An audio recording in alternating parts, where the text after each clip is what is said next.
Is your business protected against the threat of malicious litigation and frivolous lawsuits? Are you sinking company profits into marketing campaigns that do nothing to contribute to the growth of your business?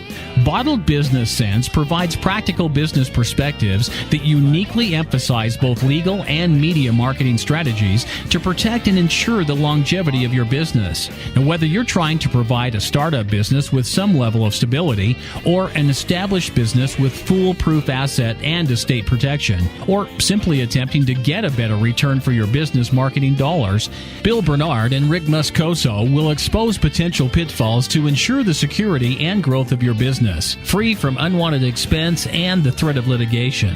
You'll learn how to implement marketing and protection tools equal to those used by today's most successful corporations. Let's join Bill and Rick for today's Bottled Business Sense show.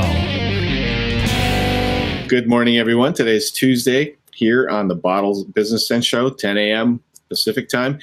And I want to welcome you back to the episode or to the show. For all our returning viewers and for you new viewers, welcome. We have a very interesting topic that Bill is going to talk about today. You can find us on social media, Facebook, YouTube, Twitter, LinkedIn, even some general information on Alignable. So if you are a member of that, you can find us there as well. Today's topic, Bill is going to talk about the employee meal policies requiring that employees stay on company premises. So with that, I'll bring Bill on air and we'll jump right in. Yeah, hi folks. I actually made some notes on this because it's a recent case that came down on a topic that's becoming more and more prevalent within company structures, and that is, is there a way that we can offer employees a discount on food that they may purchase from us? And keep them on the company premises, because the law is kind of funny about whether or not you can work during your lunch hour. You're not really supposed to at all. So let me explain. There's a case that came down here in 2018 from the Ninth Circuit, which is the federal district that sits in California, covers California, Oregon, Washington, Alaska, and Hawaii. But here's what the case is called. It's Rodriguez versus Taco Bell. And in this case, an employee brought a class action, involving numerous employees, alleging that Taco Bell's discounted meal policy denied employees the ability to take a duty-free meal break. So let me explain. Taco Bell's policy is basically said you can take meal breaks as long as you eat your meal on the company premises and purchase discounted meals from us, which they said would be on a voluntary basis. So check this out now. Employees argued that they were required to remain on the company's property in order to obtain the discounted meal, and that they were not provided a duty-free meal break. Okay, so how do you break that down? How would you break that down, Rick? I know you're probably not going to know, but I'm going to throw this out to you anyway. Well, you're right in your assumption of me not knowing. So here's the basic law in California. Now I've given you kind of the complaint without giving you the background, the foundation, because I want that to stimulate some thinking. But here's the background.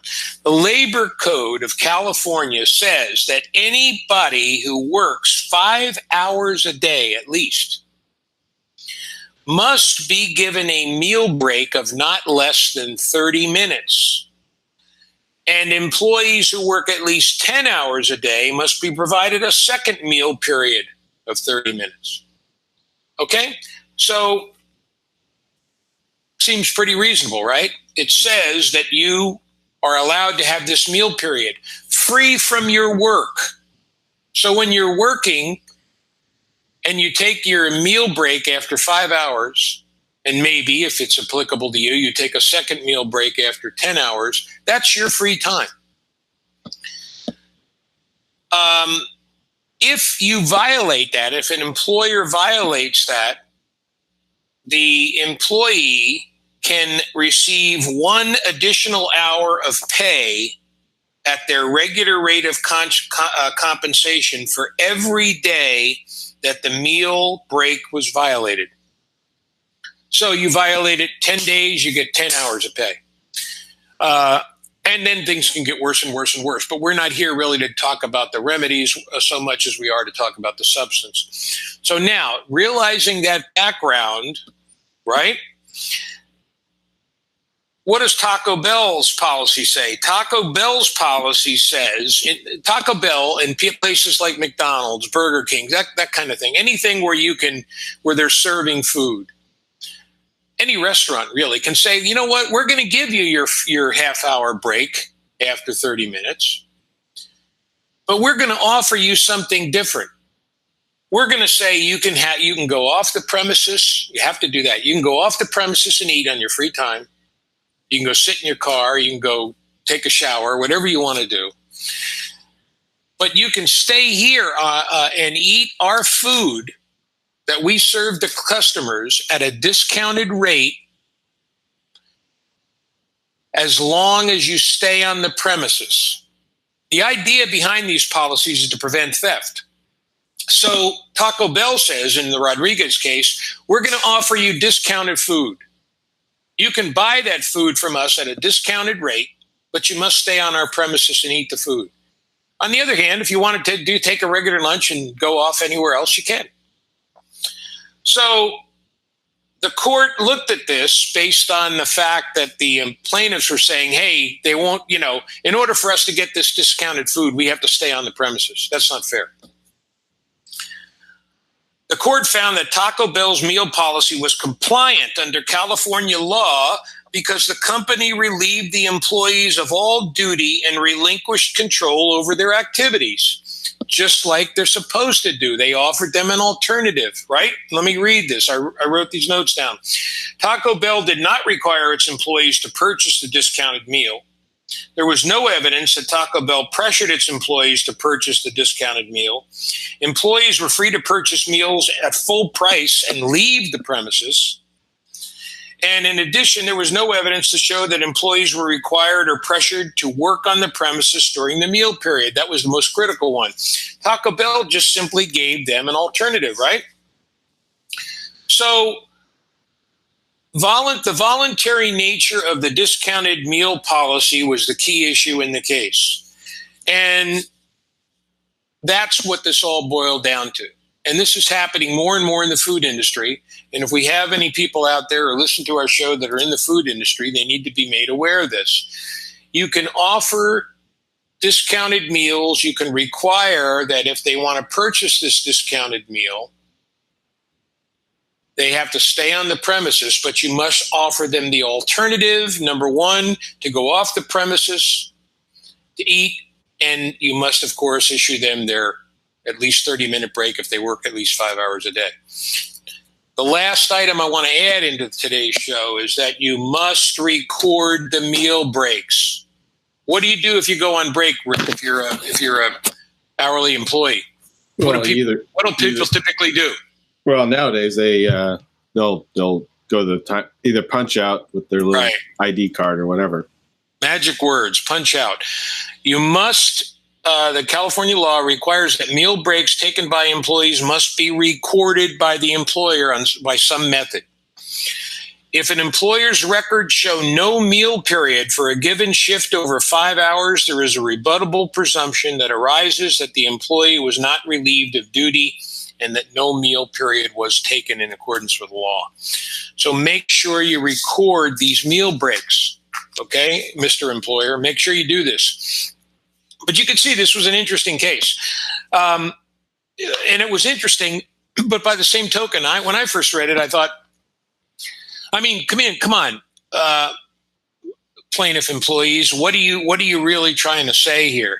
That you want to have your meal break after 5 hours and you want to get discounted food and be able to leave the premises?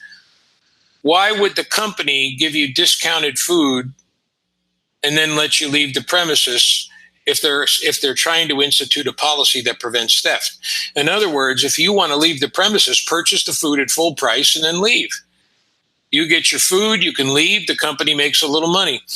And they're trying to say, hey, let me give you this discounted food, we'll prevent theft, and we'll give employees this food, but we want to require them to stay on the premises if they eat this discount. So everything is copacetic and in clear view. In any event, as you can see, the court said that's fair and equal, and that's not an issue. So be careful of your policies, employers out there. Make sure you record the meal breaks, and above all, make sure you give them every 5 hours in 30-minute intervals if you've got employees who work for you.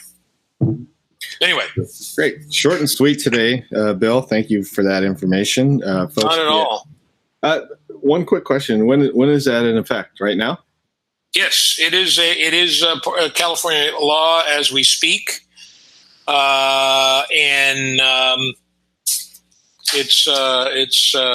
has been for a while, but that case is new. That case is a 2018 case where somebody challenged the voluntary alternative that Taco Bell gave. Now, remember, the important thing to remember is that Taco Bell gave this voluntary alternative of discounted food and staying on the premises, but they did not take away the requirement to allow an employee to leave the premises and eat for 30 minutes after every 5 hours they work.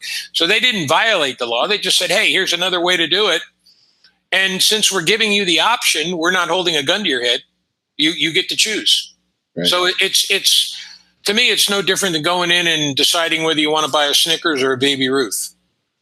Of course, you got to opt for the Baby Ruth every time, Yeah. No question. I wanted to bring to everyone's attention real quick.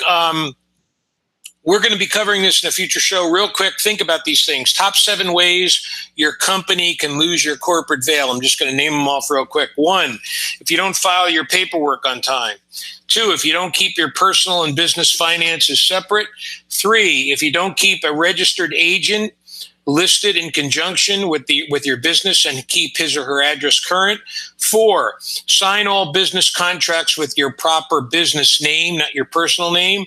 5, file a DBA for any name variations that occur within the business. 6, register to operate in another state if you're doing business in another state. And 7, don't commit fraud, because that'll nip it right in the bud. So anyway, we'll talk about some of these in a new show. And we've talked about them in the past, but there's more information that I've got here that I've come into possession of. And I thought it's always good to update people on this. So until next time, Rick, be good, and everybody have a good week, and we'll see you. All right. Have a great week, everyone. We'll see you on the next episode of the Bottle Business Sense Show.